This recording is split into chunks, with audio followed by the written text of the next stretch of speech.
فرعون کی بیٹی کی خادمہ کا واقعہ۔ حضرت ابن عباس رضی اللہ تعالی عنہما بیان کرتے ہیں کہ رسول اللہ صلی اللہ علیہ وسلم نے فرمایا کہ معراج کی رات میں نے پاکیزہ خوشبو محسوس کی، تو میں نے پوچھا اے جبرائیل علیہ السلام یہ عمدہ خوشبو کیسی ہے؟ جبرائیل علیہ السلام نے فرمایا کہ خوشبو اصل میں فرعون کی بیٹی کی اس خادمہ اور اس کی اولاد کی ہے جو اس کا کنگھا کیا کرتی تھی۔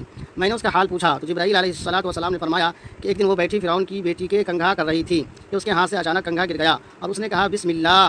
فرعون کی بیٹی نے کہا کہ کیا یہ میرا باپ مراد ہے؟ اس نے کہا کہ نہیں، بلکہ وہ اللہ جو میرا بھی اور تیرا بھی بلکہ تیرے باپ کا بھی رب ہے۔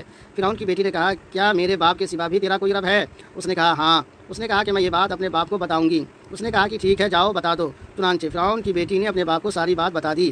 فرعون نے اس کو بلایا اور پوچھا کہ اے فلاں عورت کیا میرے سوا بھی تیرا کوئی رب ہے؟ اس نے کہا ہاں میرا اور تمہارا رب اللہ ہے۔